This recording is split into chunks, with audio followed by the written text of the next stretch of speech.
All right, it's 2 minutes after 3, and we have 184 on. The rest will join us shortly. So I'd like to thank John and Mike from SHI for doing the presentation for us.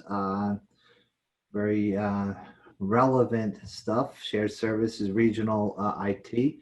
I know I have a little bit experience working with the town and our school board sharing service, and there's obviously plenty of opportunity here, so I'm looking forward to hear what you have to say. Reminder for the participants to use the Q&A function to ask any questions. There will be a polling question at some point during the presentation, so we'll have awkward interruption to do that to make sure everyone's still paying attention and hasn't left their computer screen or fell asleep or whatever. Also, I'm going to take the opportunity, since everybody has seen this screen off to the side with the premier sponsors, so that, we don't have the booths we normally have to walk around and talk to everybody. So we do have our premier sponsors highlighted and subliminal vision there to take in, but if you want to take a note of that. So anyway, let's get started. Thanks, Jerry. So let me share my screen here so we can get this up. And let me go into presenter here. So perfect. Hopefully, Jerry, does that look good on your guys' side? Looks great. Perfect. Well, welcome everybody, and good afternoon. Hopefully the virtual conference is going well. It sounds like getting great attendance. Wish we could all be together down in Atlantic City. That's a little bit more fun than being cooped up in the house as we've been for many months at this point.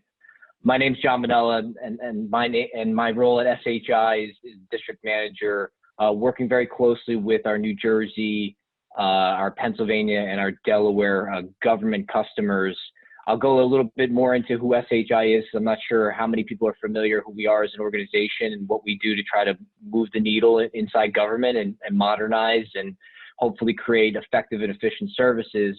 But let me first introduce Michael Isolda, who's part of our team here at SHI, and he's going to be helping today on our presentation around becoming a shared service provider around IT within the state of New Jersey. Hey, John, thank you. And I appreciate being able to be on. I see a lot of people in the attendees that I know and I've worked with throughout my 35 years in the IT industry, 33 as the public official at Woodbridge Township, where we had a unique shared service between our town, school, and police department, which we'll share. But retired last year in October and really wanted to just tell a shared service story. And I'm now with SHI as a national technology strategist to help build our network. So I'm very excited to be a part of the panel today. Thank you, John. Appreciate it. Thanks, Michael. So our agenda for today is go over what the current initiatives are that everyone's facing and challenged with. What are IT shared services? Why would an organization look to go in that direction? What are the values? What are the benefits? Some case studies in that happening. And Michael will have a great case study to share about how it all came together in Woodbridge and talk about the setups of interlocal agreements. But before we dive into that, I just want to do just a high level of, who is SHI and who we are in the space. So SHI is a technology solution provider right here in New Jersey. We're in Somerset, New Jersey. We are headquartered. We're actually the largest minority woman business in the entire country. We're privately held. And that could be very important for a lot of different diversity initiatives that might be in your municipality, your county, your government agency. So we always like to make sure that that's there. You might know us from in passing through some of the procurement contracts that SHI has had and working with your IT teams and some other leadership on the municipal side or the county side, because we're on many different technology state contracts. We're on local cooperatives. So we try to make it as easy as possible when there's a modernization effort that's being done inside your organization, and if that includes getting software technologies, hardware technologies, or implementing those.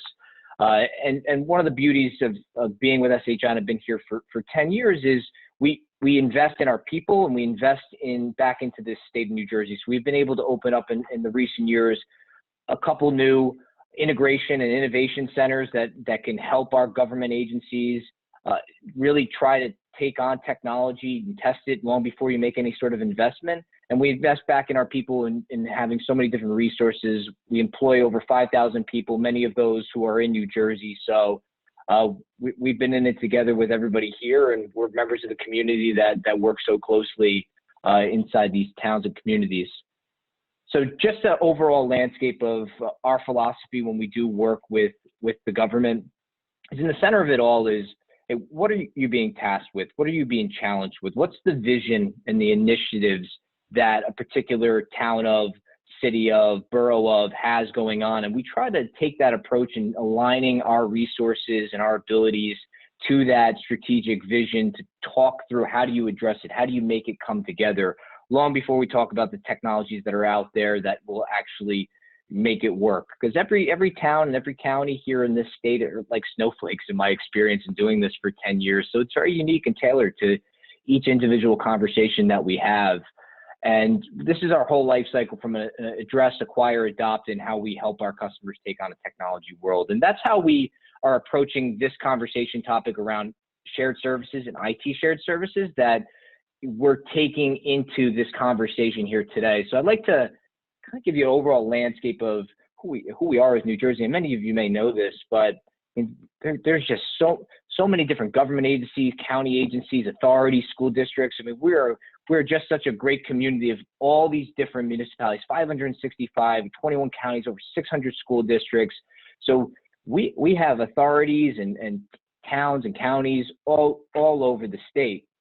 So, you know, with that being so many different entities in our area, the current shortfalls that are coming due to COVID-19 and the pandemic, and this is news pulled from the headlines from a national perspective, is really going to be detrimental to so many different agencies, large and small. We have very large counties, we have very rural counties. I mean, New Jersey's snowflake in that way, right? Where we have very urban areas like Newark and Jersey City, and we have very rural areas that you'll find down in Salem County or Warren County.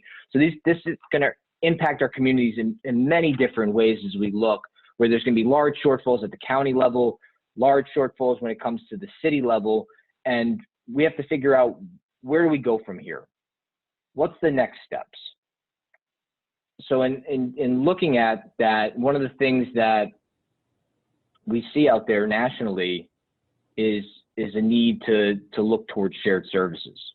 And these are headlines that are pulled not just from New Jersey, but from New York, from California, from Illinois, of looking towards a shared service mentality, or where they can help bridge the gap and hopefully provide some savings to the community. So this is the direction is coming up in recent times now that we're going to be faced with these different challenges.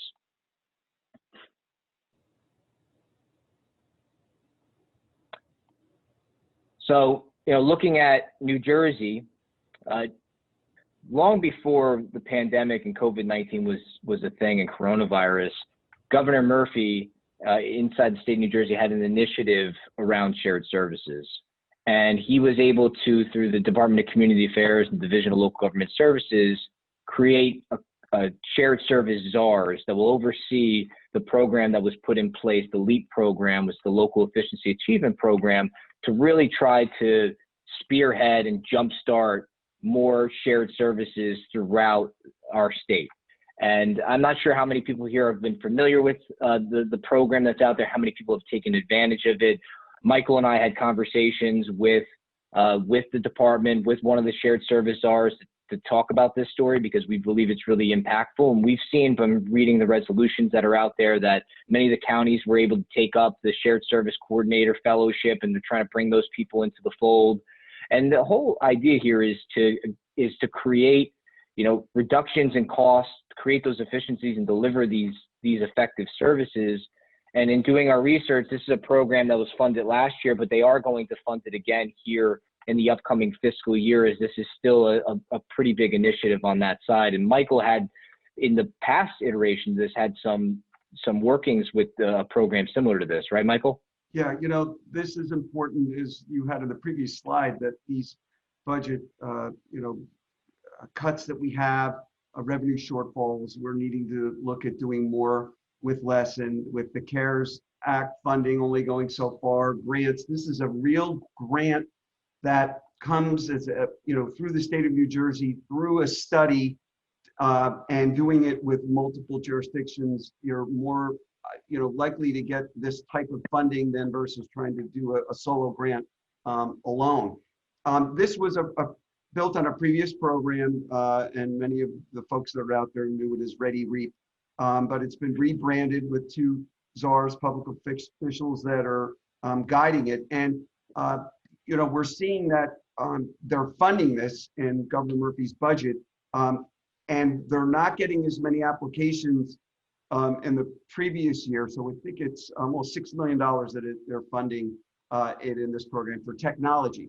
So it's really current and relevant. And as we go a little further, John, talking about the 20-year shared service program at Woodbridge, it was built on this grant program, and it's real, it's sustainable, and it's something out there that we're going to show you how we can help you get there in this process. So it's really an excellent program. And so often when we have this conversation around shared service, you can even see from this picture that we pulled from the state website, it's mostly thought about as two communities sharing a snowplow, regionalizing dispatch services for fire, for police, for EMS. Maybe it's school districts coming together to share a busing service. That's typically where these shared services conversations go, but that's where we want to transition in looking at IT. And in a recent local finance notice that came out on May 4th, in that notice that was shared, information technology was classified as an essential service. And I think so many of our government leaders and folks have really found out just recently how important technology was, because it was the thing that kept everybody going.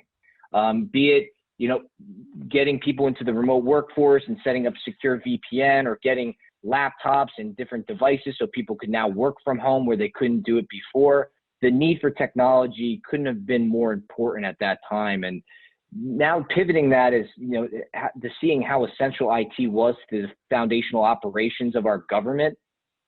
Why can that not fit into a shared service model to really help drive and empower the modernization as we continue to grow and evolve? And pulled from that local finance notice, there was a conversation topic on looking at trying to avoid duplication of services to produce those cost savings and leverage economies of scale. And technology, from working in it for almost 10 years now, so often, and we'll go into it, just being able to pool together some resources can really help impact and save real dollars as it relates to moving in this direction. And John, I'd like to add that as we at this slide, this is the local finance notice. It comes directly from the Division of Local Government Services, where the shared service program is centered. And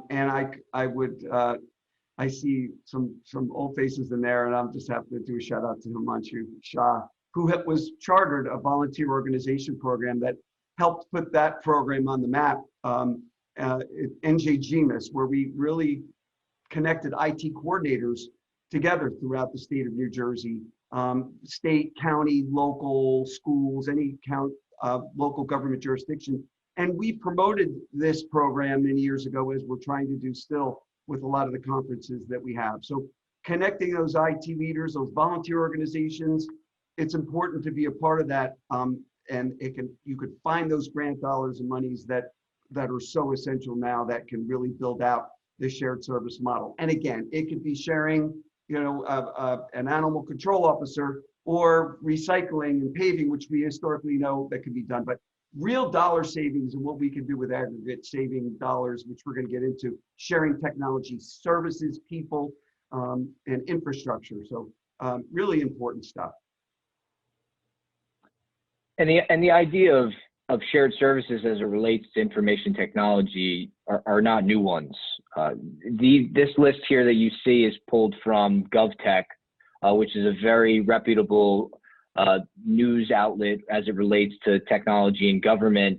And this 2020 priority list, they typically pull these in the last quarter of a year. So these were pulled in 2019, long before the pandemic was a thing. And if you look, number 9 is budget and cost control and IT collaboration. Number 10 there is shared or collaborative services. So this has long been on their radar for many different years. You would find these, sometimes they'd be number 5 on the list, sometimes they'd be number 9. So they move around, but they're always a top 10 priority initiative. And that's at a county level. Now, if we look at, at a city level, they do a similar list, and increased agency and department and IT collaboration, that has also been on there year after year, much like cybersecurity and the others here.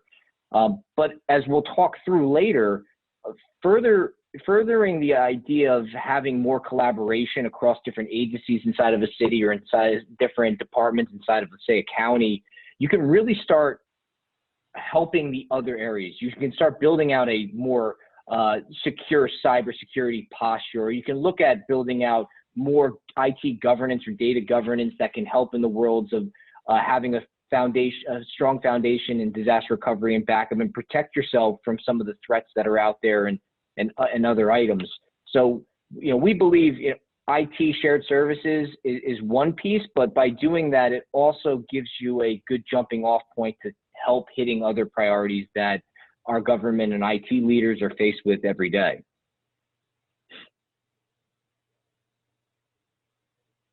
And moving on, this is a report that was pulled from Gartner, and Gartner put out a top cost optimization technique in IT, and this relates to private sector, but also public sector.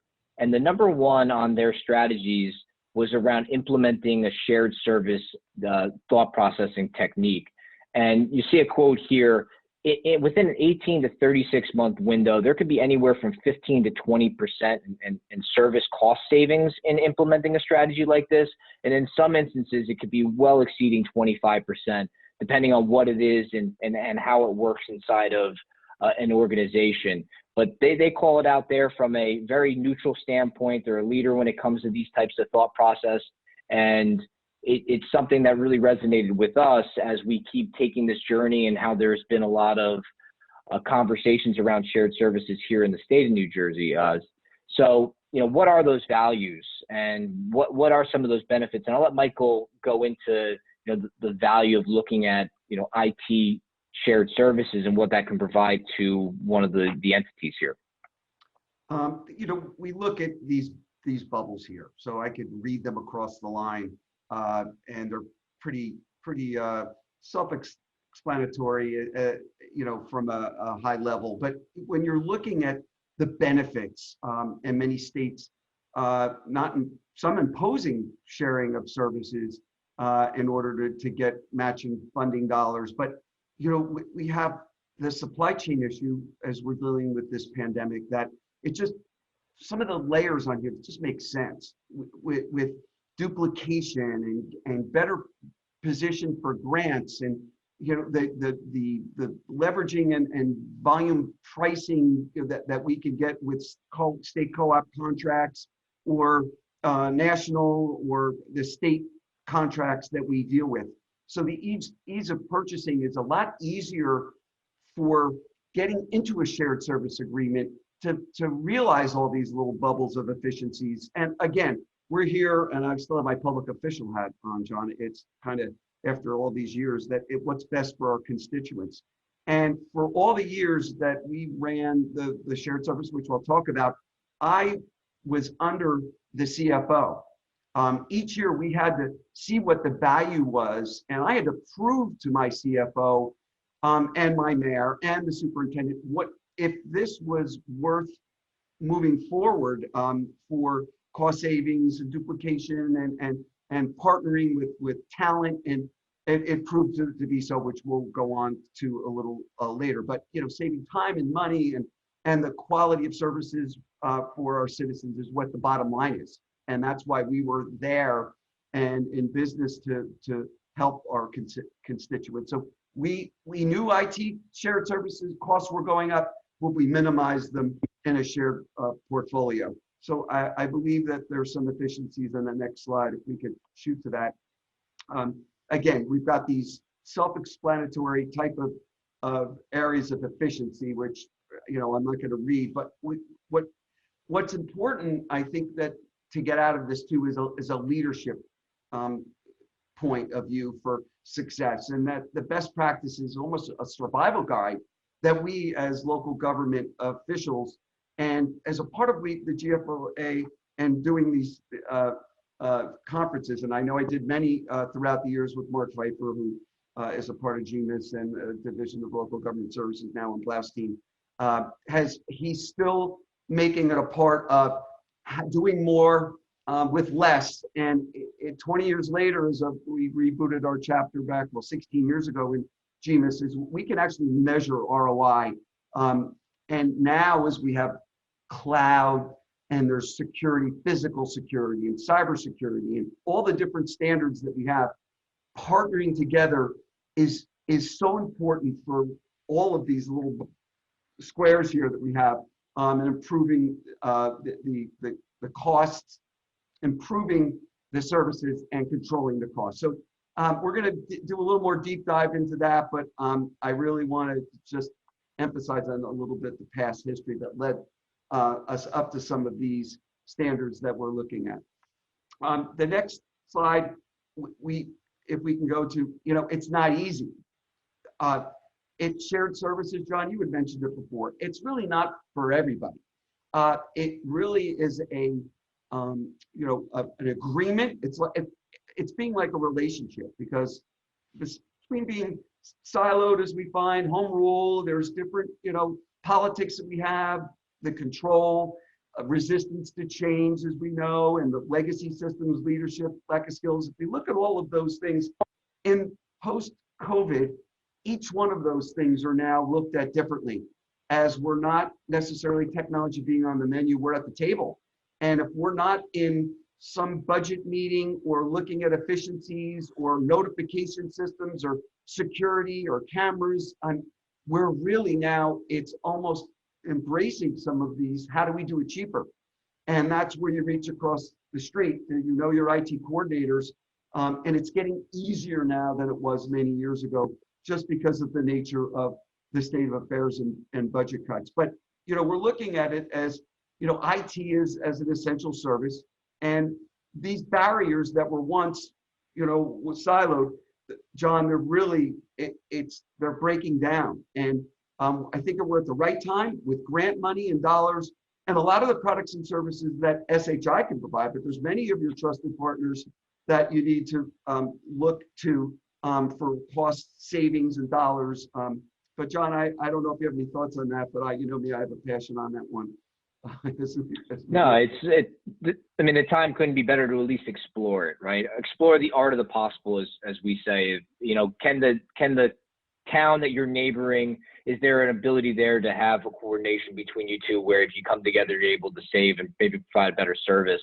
So it's really kickstarted a lot of these different conversations that we're having, and even as simple as us working with a county right now and City Hall, which is, no lie, right across the street. You could throw a stone. People say you can throw a stone. This time you actually can, and you can hit it.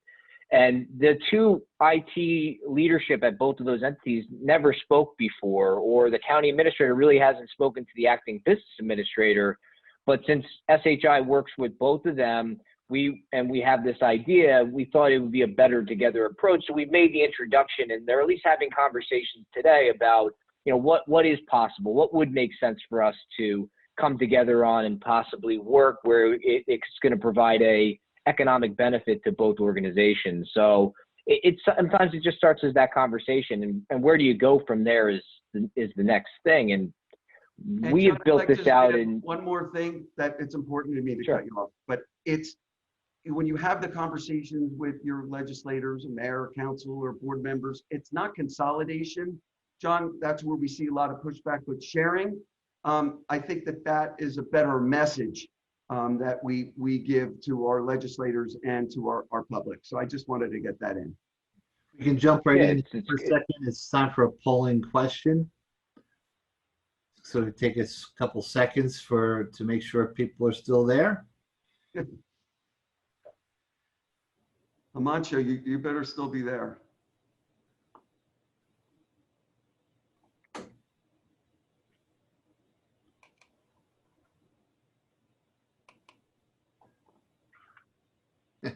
Manchu says he's still here. Okay. All right. We're at 85% responses, so back to the presentation. Thank you. Thanks, Jerry. So what are some of the IT shared service models that we see out there that could work for your case? And as Michael said, I mean, this isn't a fit for everybody, and each of these models might not be a fit for where you're at and as an organization, but these are just some ideas. And these are ideas that we've seen not only just locally in New Jersey and our surrounding communities, but also across the nation, since SHI does nearly $3 billion in business across our public sector universe. One of the things easy, you'll see it across the bottom, is just looking at it from a cooperative purchasing or licensing agreement standpoint. And this is something that could be very simple that could save you money tomorrow, essentially.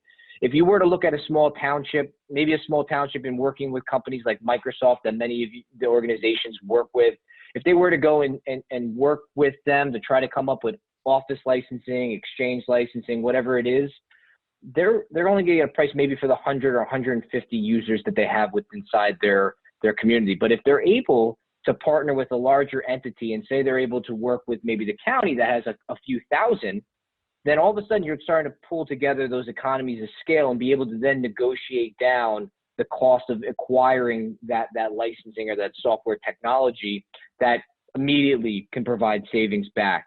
And that's an idea that we're running by right now. And that example I used where the county and the township are right across from one another, how can we come together on something as simple as that will save some real dollars?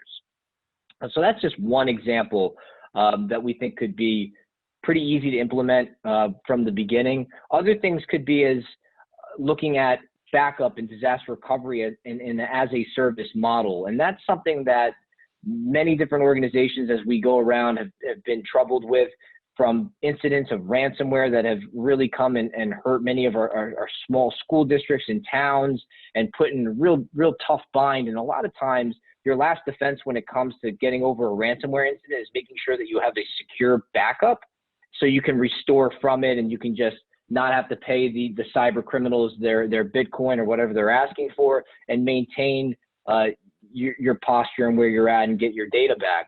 But without that, then you're left vulnerable.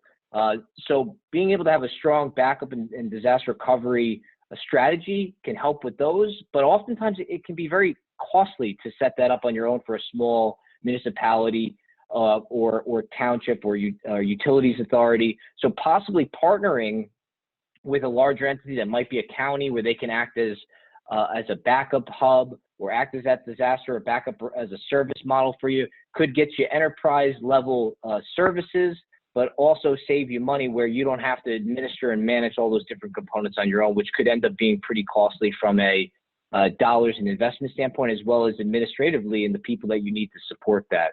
So that's one idea that we're looking at, and that could be a ransomware incident that could cause that, or it could be some major event like we all dealt with Superstorm Sandy here in the state of New Jersey, where many of our shore towns took great devastation. Their city halls were overrun by water, and inside many of those different areas were their data systems that were lost. But if we can come together and collaborate there, not only can we help that really needed area, but we can do it at a economies of scale level that can ultimately save dollars. And this is just a breakdown a little bit further about some of the different things that we have in mind and we've been talking to other folks about. And it could be on that data protection world. It could also be in how you handle your end user devices. It could be how you do your security posture and setting up governance across all the different entities that might fall inside of your town, which could be maybe a library, a school, the fire, police. It can bring all those different things together that could create a better structure that might be more secure than what it is by having one common policy or one common platform that you can work off of. Now, Michael, you worked through this. Maybe you want to jump in here about some of your things, and we can dive into Woodbridge. The shared IT managed service examples you have here too. You know, some of this stuff, even as I look at it and being an IT person, I had a staff of administrators and system support people that I didn't know everything, but I always knew my CFO whenever he went to, you know, a technology type show, whatever, he would always pass it along to me as his IT person. If some of this stuff is a little Greek, you know, it's to share this out with your IT folks would be a great ask because some of this stuff is good. And even just if they ever want to get in touch with us or the volunteer programs or some of the grants that we could help, it would be very much appreciated. But I just thought I'd put that in there because there's nothing like that. The finance and the tech people coming together, it's magic. It's really how I had my success as a public official. That's great. And Michael, let's dive into how you work this out in Woodbridge and the benefits that it brought back to the community. Oh my goodness. So this is why I'm here. We did a conference that was going to talk about top 10 type of cost savings that Gartner had. You saw that list, and it turned out to be the technique #1 was shared services, and certainly to tell this story. You know, there were 10 towns, Woodbridge, the 5th largest town, 5th and 6th, it teeters between Edison and Woodbridge, out of the 565 towns, 100,000 people. And since its inception, so we started the shared service program through an interlocal agreement, which I think we put it in the presentation, between the town, the school, and the police department. And it really came from funding from a lease purchase from the school side for 1.5 million, a bond for 1 million, and we had sort of a pre-pilot program from FedEx, who was building a new facility. And we tied all of our schools and towns together with, you know, almost like a copper line way back when. But since then, upgraded, and just within the last 3 or 4 years, built out 45 miles worth of fiber optics, and that we used connecting over 80 sites between the municipality and the schools and fire libraries. And we built on that with connecting all the fiber through telephone poles that we use from Verizon. We had for free because of our make ready work. We didn't, because we used it for police to tie back for communications and for cameras in the schools.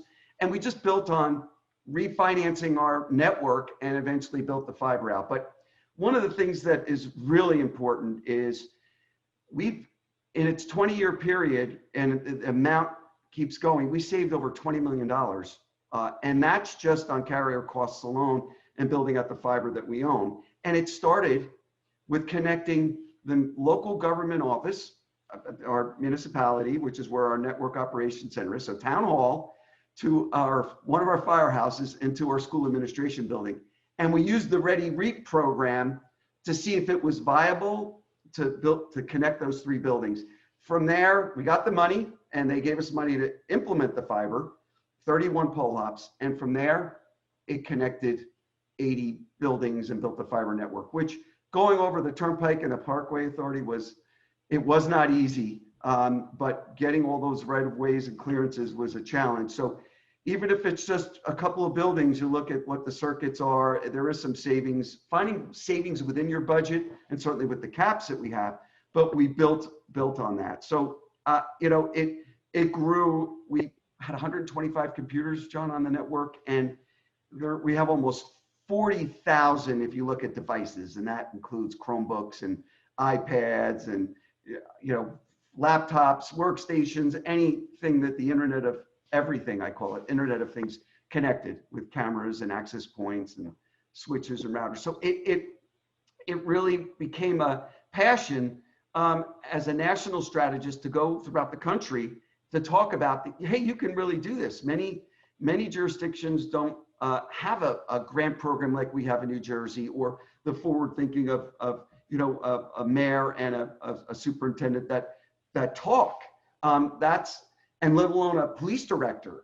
And, you know, if you could start small and realize the value of savings and efficiencies and less duplication, and it could save a teacher, it could save a police program, it could save a health program.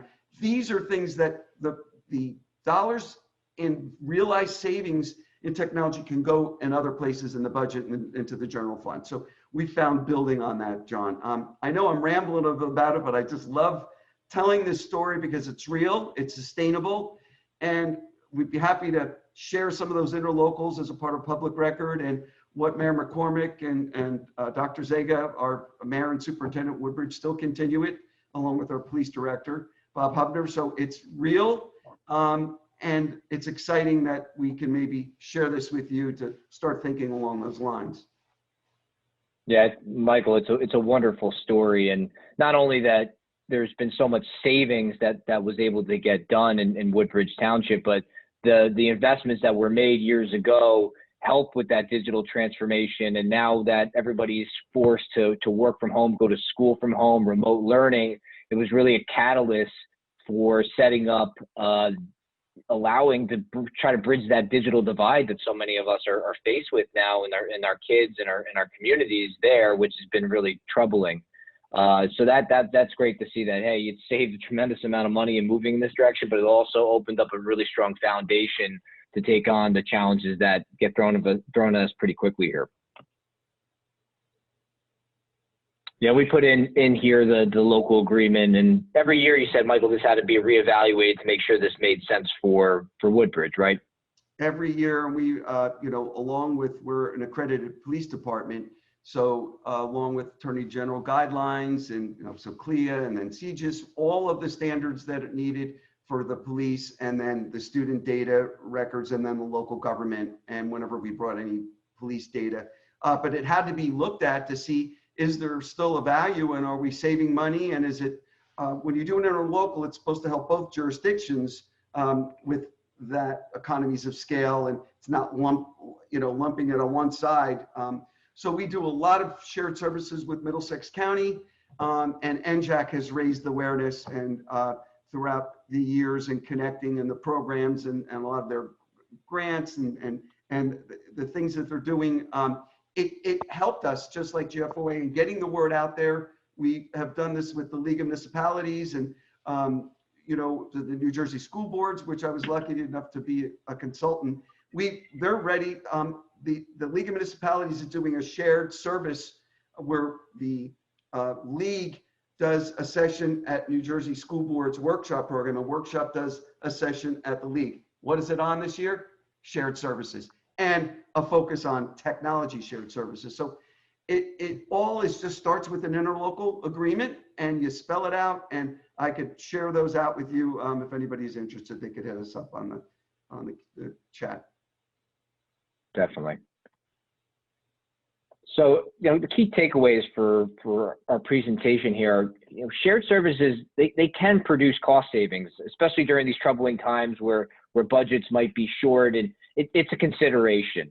And when looking at information technology, why can that not be a part of that shared services strategy? As we've all seen, it's an essential service that has really kept many of our services for our citizens up and running and being able to work and being able to get the information that we need from government. But it doesn't, even though there's many positive opportunities here and there's possible success that can happen, it doesn't come without careful considerations, and it's not always going to be a fit. You know, there might not be the working relationship maybe between a couple entities. There might not be as we go through it, there might not be some common ground on what we need to do, but you know, we think that there is going to be a lot more positive opportunities that can come from it than the other side, of which we really want to highlight here. And where SHI can help out is, you know, we can be a partner to you in evaluating what's the art of the possible in looking at being a shared service broker or working with another entity to set up some sort of shared service methodology that could be beneficial from a cost savings and efficiency standpoint. So one of the things that we can do there is as simple as we have a team of principal architects, an enterprise solutions group that will be more than willing and happy to sit down with you and your team to understand where are you at today and where do you want to go in the future. And we can whiteboard that out. We can understand, what are you being faced with? What are the challenges? Where do you want to be? And we can try to come up with a creative approach to help in that area and try to design an approach that works uniquely for your situation. Along with many of the investments that we've made, one of the things that we made is we set up as an innovation lab. And inside this innovation center that we have in Somerset, New Jersey, it allows our customers to come in there and pilot out technology to see how they're going to work long before you make the investment. Because we know when it comes to capital expenditures, especially around technology, you get one shot to do it every 5 years, sometimes even longer. So that investment needs to be done, and it needs to be done well and right, and you're going to have to live it for a really long time. So we want to make sure that we're empowering the people that we work with to give them all the tools needed that they make the best financial decision possible before ever moving forward in any area. And then the last parts that we can help on is, be it references and bringing people together and hearing the stories like Michael and Woodbridge, but also we have many other stories across the country about other shared service arrangements that were set up. And we can also be that broker of relationships, because this isn't going to be done all alone. This isn't going to be done just with your individual, maybe city, working maybe with the county or working with us potentially. There's other technology partners that need to come in. There might need to be the carriers need to come in. So where we act in the space is we are that, we're that matchmaker. So we're that matchmaker that can bring the pieces together to have that dialogue to see if this is something we can help facilitate along with you. Michael, you have any last comments here before we open it up for Q&A? Well, I really just wanted to, normally you just reminded me of a song. Normally we would go to Docs after this and I'd sing at the piano, but that's not happening. And, Not this year. Looking at this, it really, I couldn't have built this shared service without partners. So the idea is for you to be the shared service lead agency in your jurisdiction and tying to other government education facilities. So we would be that broker, as John said, to stand this up to help you with those products and services, not for us to run it. And there's so many sophisticated chargeback models, John, we're seeing with partners and vendors. So much easier to do than it was 20 years ago. This stuff is prime time, especially with moving things to the cloud and things are secure. Where we didn't have that. We had the big iron and the big machines, and I'm a COBOL programmer from the past, so that came back. So Governor Murphy wants me back, but it's matured, it's ready, and it's exciting to be a part of it. That's great. So, I'd like to thank everybody for the time, and we're just going to go turn it over to the Q&A. And Michael, looks like we have one question here, and given your experience, I'll see how you answer this. So Lorraine asked, how can you work around the politics of sharing a tenured statutory employee? That's a good question. It really starts with, if they're a civil service town or if they're in a union, and it's really getting simple attorneys and the human resource personnel together to come out with some common grounds and what is fair and equitable to the organizations and to the employee. So there are workarounds, dollars that can be pooled and shared, and how it's beneficial to the employee themselves. And that's how we worked it out. We got, and it didn't get lost in committee with a lot of legal, wording and large documents. It's a couple of pages and we keep it simple so it can be worked through. So it would be talk to your attorneys and talk to your personnel directors on both sides, and you could find the common ground. Perfect. So that's the one question that we had up there. I mean, we could leave it open for another pause here if there are any other questions. Comanche wants me to call him. That would be interesting. All right, since we don't have any questions, we are within about 3 or 4 minutes from our scheduled end time anyway. So I thank you guys for providing this presentation to us. Excellent job. Very much appreciated. All right, thank you. Thanks, Jerry. Thank you all. And thanks to the GFOA for allowing Michael and myself to be here, and John Donadio for everything that you do. We appreciate it, and hopefully you guys have a great rest of your conference in the coming couple days. Okay. Thank you very much. All right, bye.